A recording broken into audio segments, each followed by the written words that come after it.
Matin Première.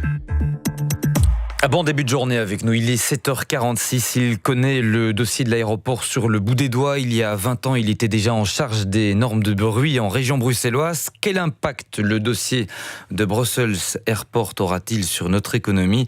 Thomas Gadisseux, vous recevez ce matin le ministre bruxellois de l'Emploi. Bonjour Didier Gauzoin. Bonjour. Conseil d'entreprise extraordinaire demain chez Brussels Airlines. L'avenir de la compagnie s'écrira désormais en allemand. Vous êtes inquiet ?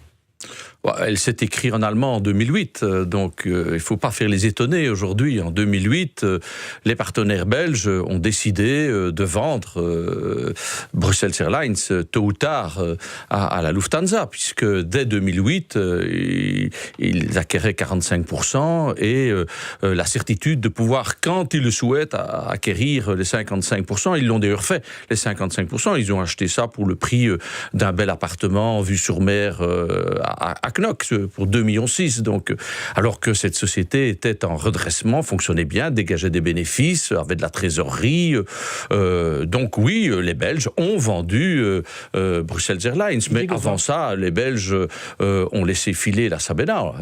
Vous dites ça avec le sourire, Didier Gauzoin. Non, ça veut dire qu'on s'est fait avoir. Je ne souris pas. Je dis qu'il ne faut pas non plus faire croire aujourd'hui que le Premier ministre peut avoir un poids, va appeler Angela Merkel ou je ne sais qui. Dès le moment où en 2008 on remet les clés et nos portefeuilles à la Lufthansa, il ne faut pas s'étonner aujourd'hui que la Lufthansa prenne un certain nombre de décisions qui ne nous plaisent pas. Charles Michel a repris le dossier en main, il a contacté le patron de la Lufthansa. Ça sert à rien? Les Belges ne pèsent plus dans cette histoire? Est-ce que vous pensez que les directeurs vont monter dans l'avion ? La société régionale d'investissement bruxellois, le bras armé de la région bruxelloise, a investi justement dans l'aéroport de Zaventem. Ça veut dire qu'à un moment donné, elle a avalisé aussi ce transfert vers la Lufthansa et vers les Allemands.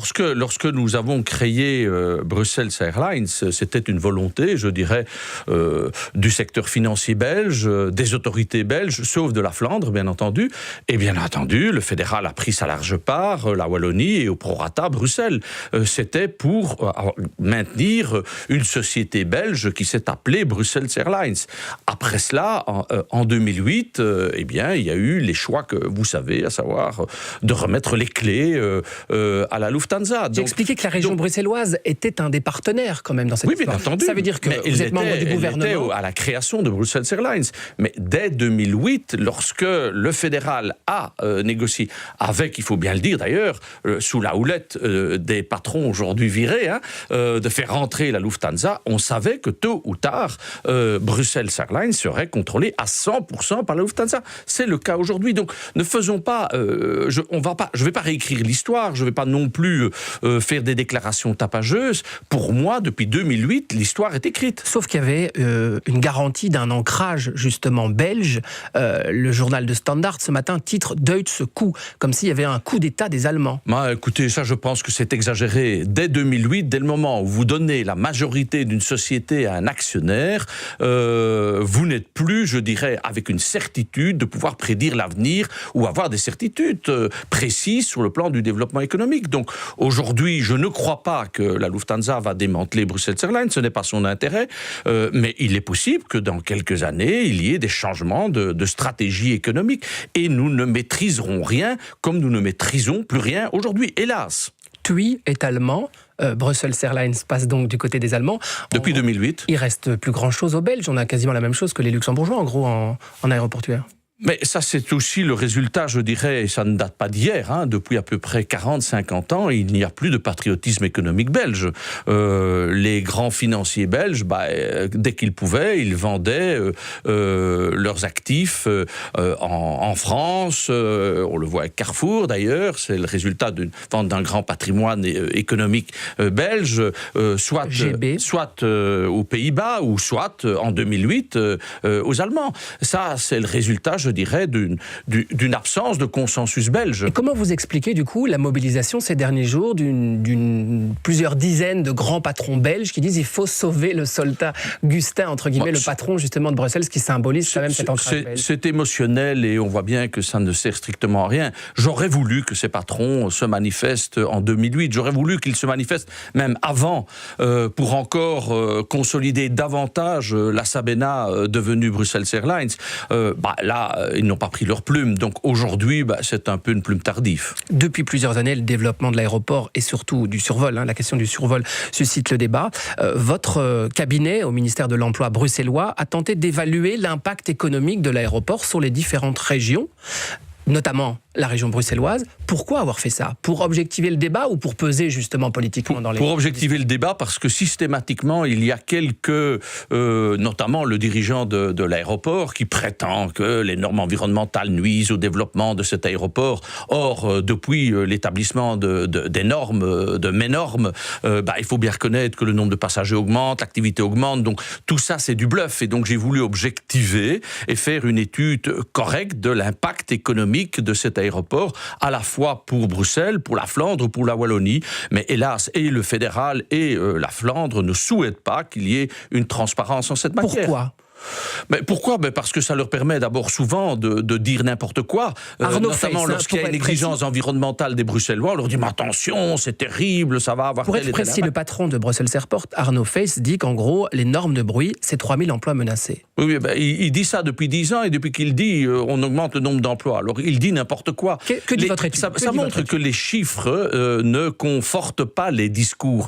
Or, quand on veut faire du passionnel dans un dossier comme ça, on se refuse de prendre les véritables mesures. La véritable mesure qu'on doit prendre depuis 20 ans, c'est de prolonger les pistes d'1,5 km à 1,8 km vers le Pajottenland, de manière à diminuer les pollutions sonores sur les populations survolées, qu'elles soient de Flandre ou de Bruxelles. Mais on s'y refuse. Pour les non-bruxellois, cette solution, ça veut dire envoyer les Allemands chez... envoyer les avions chez les Mais pas du tout. C'est minimiser au regard européen la densité de population survolée. Et tous les spécialistes vous disent que c'est la bonne solution, mais évidemment, on ne met pas en œuvre. Au contraire, on continue à urbaniser des zones agricoles, là où on aurait pu depuis bien longtemps faire une prolongation de piste et permettre que les avions prennent plus d'auteur lorsqu'ils survolent Bruxelles. Didier Gauzoin, on rappellera qu'il y a 19 ans, il y a 20 ans, justement, vous étiez en charge déjà de la question de l'environnement au sein du gouvernement bruxellois et que vous avez établi le décret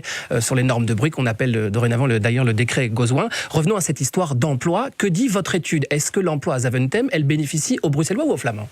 Elle bénéficie très largement aux Flamands, de manière minoritaire à Bruxelles, mais c'est normal, je ne demande pas des parités, à mon avis insuffisamment, mais ça montre surtout qu'il n'y a pas de lien de causalité entre des normes environnementales et le développement économique. On peut donc très bien développer économiquement cet aéroport si on prend les bonnes décisions, ce que ne veulent pas faire les gouvernements fédéraux successifs, et tout en respectant des normes environnementales.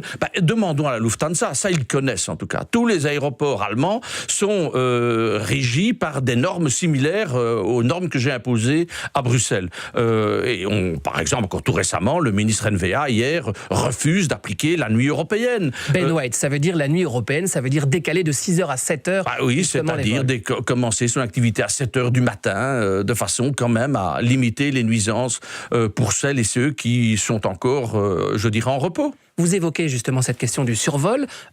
C'est l'impasse totale. Ça fait des années là maintenant que le gouvernement est en place. On nous avait annoncé une solution après la campagne électorale, après le fameux plan Watley. La région bruxelloise a mené une action en justice avec les communes bruxelloises. Le gouvernement fédéral doit apporter une décision, une solution, notamment avec une étude d'incidence. Il n'y a toujours personne pour réaliser cette étude. Comment vous réagissez, vous expliquez cette situation? Ça montre qu'aujourd'hui, le MR est incapable de prendre une décision parce que c'est la NVA qui donne le là dans ce gouvernement. Et en matière d'aéroport, ils ont dit pas touche, on ne fait rien, on ne fait aucune concession. Et donc, je dirais qu'ils taquinent le poisson, c'est à peu près tout ce qu'ils font. Mais ils ne peuvent pas prendre de décision. Et donc, ils sont en contradiction avec toutes leurs promesses électorales, soit dit en passant. Mais ce qui est essentiel à dire, c'est que oui, on peut gérer cet aéroport correctement. Et le paradoxe, c'est que la Flandre s'y oppose, mais elle s'oppose aussi à entrer dans le capital. La Flandre n'a pas voulu soutenir Brussels Airlines, qui est quand même une activité sur leur territoire. Donc ça, c'est le paradoxe. On continue de parler d'économie et d'emploi. Hier, les deux ministres wallons et flamands ont signé un plan d'action pour la mobilité justement des chômeurs. En gros, la Flandre a fait face à un plein d'emploi et veut accueillir les chômeurs wallons. Et les Bruxellois, on attend patiemment ? Non, pas du tout. Moi, j'ai signé le même accord début début 2015, et donc c'est tout à fait légitime qu'on encourage la mobilité des travailleurs de la Flandre et Wallonie vers Bruxelles ou de Bruxelles vers la Flandre et la Wallonie. Se pose la question du bilinguisme. Du coup, les chômeurs wallons ou bruxellois, ils doivent parler le néerlandais ? Mais non, parce que, vous savez, la plupart des tâches n'imposent pas la connaissance des langues. Vous savez, quand vous êtes un bagagiste et que vous travaillez à Bruxelles Airport, à l'aéroport, vous n'avez pas vraiment besoin de connaître la langue. Quand on cherche de l'emploi à Bruxelles ou en Wallonie, on nous demande de savoir parler le néerlandais, mais en fait, les Flamands n'ont pas besoin. Oui, quand on entend M. Meuters, il dit lui-même qu'aujourd'hui, la meilleure pratique, la meilleure connaissance de la langue, c'est sur le terrain. Donc, on peut très bien engager des gens qui ont la motivation et en travaillant en milieu, par exemple en Flandre, ils acquerront le vocabulaire et les contacts nécessaires pour pratiquer leur métier. Donc, je pense que c'est un faux prétexte. Didier Gauzois, vous êtes ministre bruxellois de l'Emploi et de l'Économie.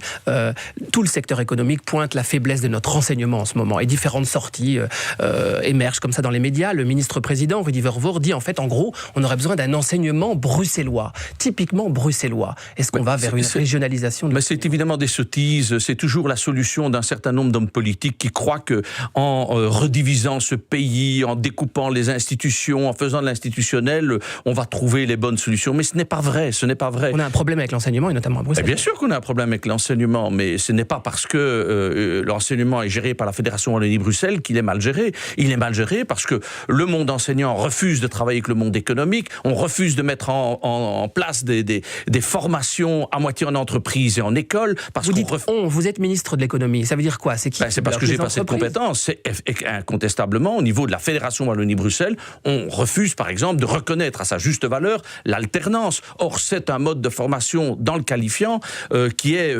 indispensable. Or, c'est le qualifiant qui est en crise dans notre enseignement, plus particulièrement. Ce ne sont pas nos écoles supérieures, c'est l'absence